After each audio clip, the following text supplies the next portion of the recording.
Hi everyone, my name is Charlotte, and during my fellowship I worked with a company called Hudson, and to really look into the blend of data science and psychology.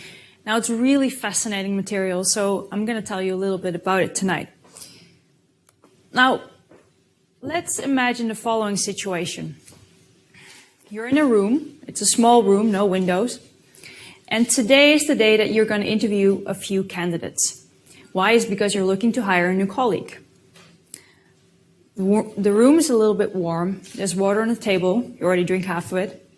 You have a stack of papers on the table that contains the CVs of the people that you're going to see today. There's a knock on the door. First candidate comes in, give him his hand. Ooh, sweaty hands. He sits down. He seems very nervous, and you start off by going through your usual set of questions. So, talk me through your CV. So why do you want to work here? Tell me about the time that you worked in a team. 20 minutes pass, and time's up. Candidate goes out, another candidate comes in, and so on and so forth. By the end of the day, your colleagues come to you and say, so, do you know who you want to hire? And you think to yourself, I have no clue. Surely I have my preferences, but are these the best people for the job, you wonder? Now, and that's what brings me to this point, that hiring the right candidate is really hard, and I'm sure that many of you have actually come across this problem. Now, let's do a little experiment. I think hiring is hard, but let's see how good you guys are into selecting a good candidate. Now, I'm going to show you 3 candidates, and I'm going to ask you which one you would hire for a generic job. So which profile do you think is the most attractive? All right, so we've got candidate A. Candidate A is a very intelligent person. This person is very gentle in nature, quite creative, actually has really strong linguistic skills. Loves cats, by the way. Candidate B, very different person. Candidate B is actually a strong leader, strategic thinker, also intelligent, disciplined, and has some working experience in politics. Lastly, but not leastly, we've got candidate C. Again, very different. This person is more ambitious, stays very calm under pressure, doesn't take criticism personally, and is actually quite inquisitive. That means it can come up with new ideas quite quickly. Now, let's do this experiment. So who would be inclined to hire candidate A? Hands up. Generic job. Just who would you like to have as a colleague? Okay, fair amount. Candidate B? Less so, all right. Candidate C? Right, interesting. I like that. All right, let's see who these people are. So these are actual profiles of individuals. Now, this first person, candidate A, is actually Coco, the sign languaging gorilla. Now, Coco is actually really intelligent and has the language ability of a young child. Candidate B, who do you think this is? Well, candidate B is a dictator. It's actually Stalin. That is his actual profile. Now, interestingly, there was many people that wanted to hire candidate C. Who do you think candidate C is? Here it comes. It's Trump. And again, this is... Okay, it's a funny experiment. But basically what it illustrates, that information is key. If I would have told you the first candidate is a gorilla, you probably thought, oh, right, don't want to hire a gorilla. So having the right information at your hiring decision is really important.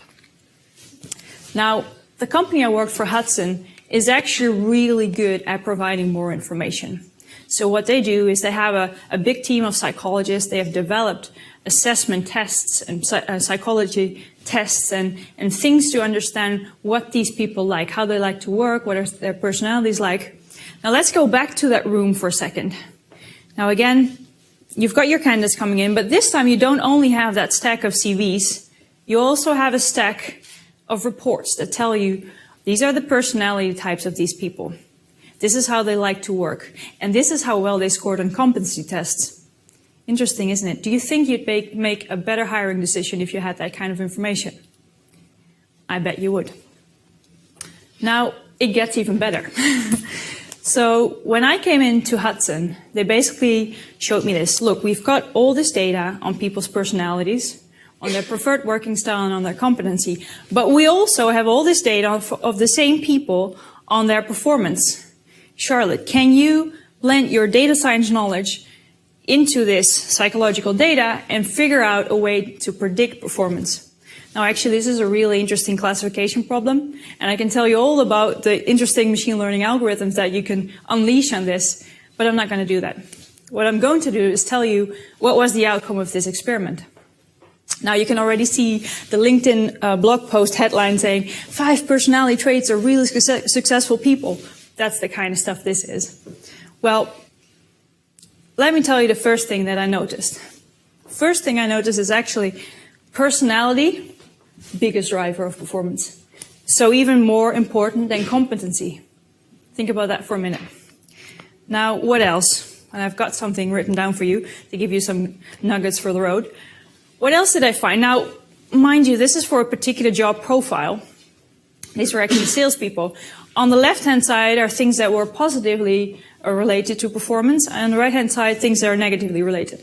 Now, these are terms that are used within Hudson, so they might need a little bit of explanation.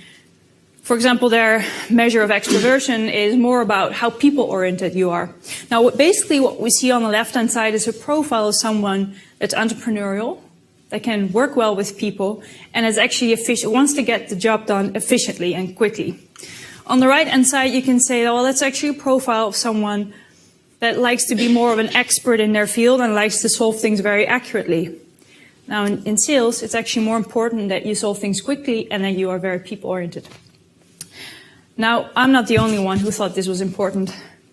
I want to leave you today with this quote from Elon Musk, who also figured this out. He probably didn't do the data science behind it, but this was his intuition.